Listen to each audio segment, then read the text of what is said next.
रफीगंज शहर के आरबीआर के खेल मैदान में महागठबंधन चुनावी सभा को उत्तर प्रदेश के पूर्व मुख्यमंत्री सह समाजवादी पार्टी के राष्ट्रीय अध्यक्ष अखिलेश यादव ने संबोधित किया। वहीं सभा के संचालक बौर पंचायत के पैक्स सदस्य सीपीआई नेता रामस्वरूप यादव ने किया। वहीं अखिलेश यादव को महागठबंधन के राजद प्रत्याशी डॉक्टर गुलाम साहिद सहित कई नेताओं ने माला एवं अंग वस्त्र देकर सम्मानित किया।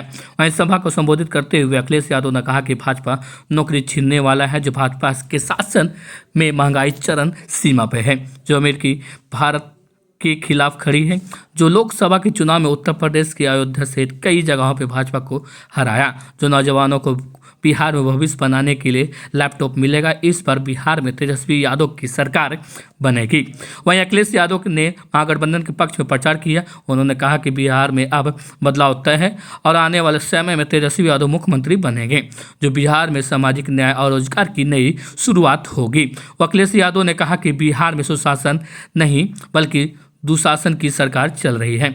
उन्होंने मोकामा की घटना को निंदनीय बताते हुए कहा कि जनता ने बदलाव का मन बना लिया है, जो भाजपा पर निशाना साधने होते हुए उन्होंने कहा कि यह पार्टी इस्तेमाल करने वाले पार्टी है, जो किसानों की आय दोगुनी करने वाला वादा झूठा साबित हुआ और युवाओं को रोजगार नहीं मिला। उन्होंने कहा कि तेजस्वी यादव ने बिहार में नौकरी देने की शुरुआत की, वहीं भाजपा के एजेंडे में रोजगार देना कभी रहा ही नहीं है। अगर तेजस्वी यादव बने तो बिहार में रोजगार, शिक्षा, सामाजिक न्याय की प्राथमिकता देगी। उन्होंने कहा कि केंद्र सरकार पर भी हमला बोला। उन्होंने बोला कि देश में महंगाई चरम सीमा पे है, जो गरीबी की जेब खाली हो रही है और अमीरों का खजाना भरा रहा है, जो भाजपा के राज में पुलिस व्यवस्था कमजोर हुई है, जो बिहार में जनता अब भूलने वाली मुख्यमंत्री को नहीं चुनेगी।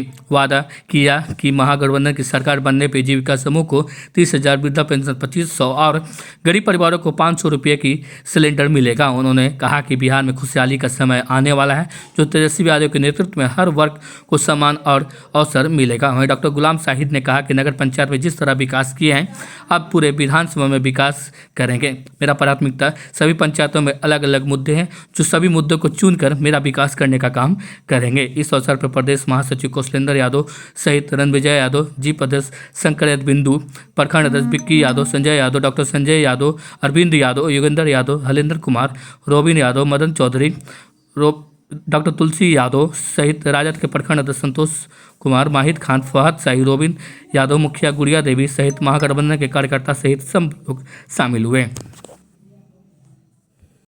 वो लोग जरूरी है जो गंगा जल से घर जुड़वाते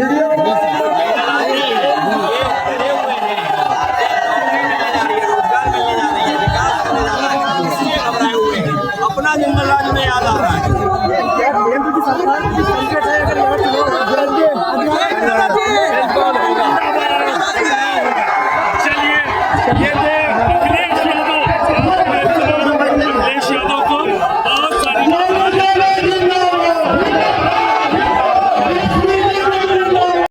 में अखिलेश यादव आए। आप देख रहे हैं कि आज की जो जनसभा में जो भीड़ उमड़ी, खासकर युवाओं का, वो आज जो हमारे गायकार कोई थे, क्या नाम उनका है, पवन सिंह, उससे 4 गुना ज़्यादा आप देख सकते हैं। उत्साह देखिए एरिया में। जैसे कि आज जिस तरीके से सभा में भीड़ थी, जिस तरीके से उन्होंने सभा को संबोधित किया, उससे आप क्या बोलना चाहते हैं? बोलना यही चाहते हैं, हम आज सुबह से लोगों को 2-4 लोगों को, ज़्यादा को नहीं, एक उत्साह था और उन्होंने जो कहा वो सही कहा। हम लोग को सरकार पलटना है और तेजस्वी जी का विजन है, इस पर आगे का काम। क्या लगता है तेजस्वी और खेसारी जी भी आने वाले हैं क्या?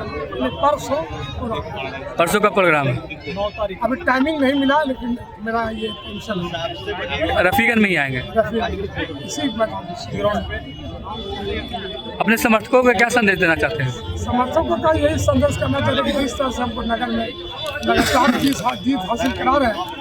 अब हमको विधानसभा में लोग जीत हासिल करा रहे हैं और हम जो भी विकास का काम छूटा हुआ है नहीं हो पाया, उस सब काम कर रहे हैं। जीतने के बाद प्राथमिकता क्या रहेगा आपका? प्राथमिकता हमारा जो रहेगा वो पंचायत वाइज, कौन पंचायत को क्या जरूरत है, अलग अलग, हर पंचायत का अलग अलग बनेगा, रोड मैप बनेगा, सेव का क्या मामला है, बलियाओं का क्या मामला है, हर एक पंचायत का अलग अलग।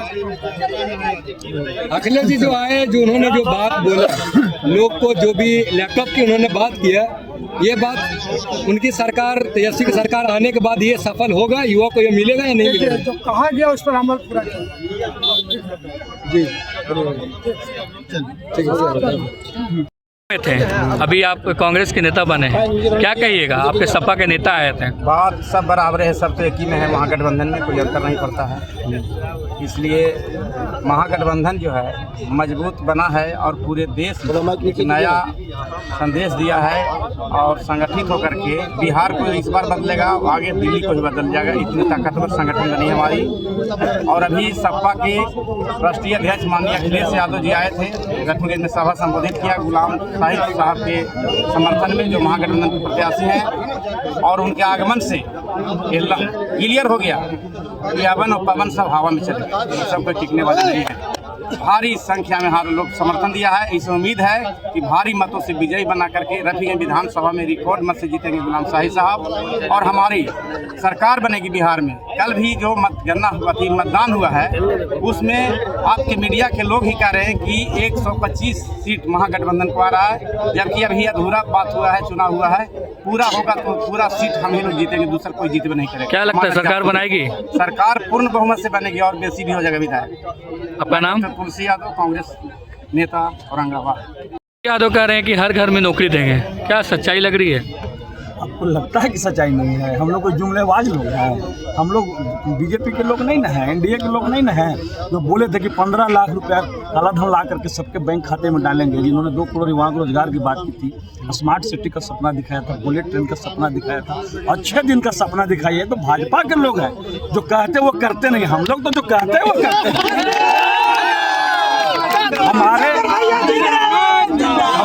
हमारे नेता ने तो पिछले बार कहा था कि 10 लाख लोगों को रोजगार दूंगा।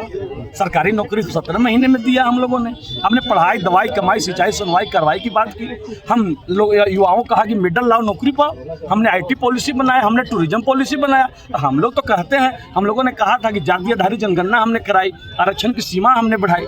हम तो जो कहते हैं वो करते हैं, वो लोग हैं। हम लोग डेडिकेशन के साथ समर्पित भाव से काम करने वाले लोग हैं। रोजगार में कोई योग्यता भी होगी मेरे भाई, हर चीज की एक अर्हता होती है। तो उसमें तो क्या बोलते हैं मैनिफेस्टो में जिसमें है कि रोजगार देने की जो बात हुआ है, उसमें योग्यता क्या लिखा हुआ है? योग्यता तो बताना हो ना। आप एक चीज सुनिए, तेजस्वी प्रण जो है, जो तेजस्वी जी ने मैनिफेस्टो जारी किया है, उस मैनिफेस्टो में उन्होंने कहा है क्या हुआ कि आप 20 महीना हमको दीजिए और 20 महीने में हर परिवार का हम जांच कराएंगे कि किस परिवार में नौकरी है, किस परिवार में नौकरी नहीं है, और जिस परिवार में नौकरी नहीं है और अर्हता है उसको नौकरी दी जाएगी। हर परिवार में नौकरी मिलेगी। आपको लगता है आपको कि कोई परिवार में पढ़ा लिखा आदमी नहीं है? नहीं, किस विभाग पे आप नौकरी दीजिए? जो आप हर्ता की बात कर रहे हैं, किस विभाग पे आप नौकरी दीजिए? जिस घर में अगर बेरोजगार है, एजुकेशन अगर उस घर में नहीं है, तो क्या उनके घर में लगता है? आपको लगता है कि अब लोग अनपढ़ हैं? हर घर में पढ़ लिख गया लोग। और नौकरी का कई तरह का क्राइटेरिया होता है, वो बहुत तरह के नौकरी होती है, उस हिसाब से दिया जाएगा, उसमें कहीं कोई अति नहीं है। सब हमारे नेता ने इस पर पर्याप्त ब्लूप्रिंट तैयार किया है और उसी के आधार पर हमारे नेता ने ये बात बोला। क्या कहिएगा? जुमलेबाज लोग नहीं ना जी। क्या कहिएगा? रफीगंज विधानसभा के प्रत्याशी राजद के हैं, उनके समर्थन में आज यूपी के पूर्व मुख्यमंत्री आए हैं, क्या कहिएगा? अखिलेश प्रसाद यादव पूरे हिंदुस्तान के पीडीए के जननायक, पीडीए के जन्मदाता हैं। पीडीए का रिजल्ट आपने लोकसभा चुनाव में यूपी में देखा, पीडीए किस तरीके से स्वीप किया है। और अयोध्या जैसी सीट पर पीडीए का सांसद जीता है। इसलिए बिहार में पीडीए की सरकार बनने जा रही है, A to Z की सरकार बनने जा रही है। हमारे नेता ने तो कहा था कि हम A to Z की सरकार बनाएंगे। गुलाम साहिब के बारे में क्या बोलेंगे? गुलाम साहिब जी पढ़े लिखे सभ्य इंसान हैं और रफीगंज के लोगों की लड़ाई थी, मांग थी कि रफीगंज के बेटा को एक बार मौका दिया जाए। आदरणीय लालू जी, तेजस्वी जी और महागठबंधन के नेताओं ने रफीगंज के बेटा को मौका दिया है। और रफीगंज में जो विकास की शुरुआत इन्होंने की है नगर पंचायत में, वो रफीगंज और मदनपुर के गाँव में वो विकास होगा और जीत सुनिश्चित है। आप ही लड़ रहे थे इस नहीं, मैंने अपने नेता से अपनी बात कहा था, उम्मीदवारी हमने रखी थी। हमारे नेता ने मुझे कहा, नेता के साथ जो परिस्थिति हुई, नेता का जो फैसला हुआ, उस फैसले को मैं अपने सर माथे पर रखा हूँ और स्वीकार किया हूँ। आगे भी मैं रफीगंज से अपनी उम्मीदवारी रखूंगा, लेकिन जो नेता का वर्तमान में फैसला हुआ है उसमें फैसले के साथ हूँ। क्या लगता है पूर्ण बहुमत से सरकार बनेगी? पूरे पूर्व बिहार की जनता रोजगार के लिए, पलायन से मुक्ति के लिए, महिलाओं के सम्मान के लिए और दुगने किसानों के समर्थन मूल्य के लिए, बिहार की विधि व्यवस्था सही हो, बिहार में कल कारखाने लगे, रोजगार के अवसर सृजित हो, इसके लिए बिहार की जनता मन बना चुकी है और बिहार में पूर्ण बहुमत से सरकार बनने जा रही है।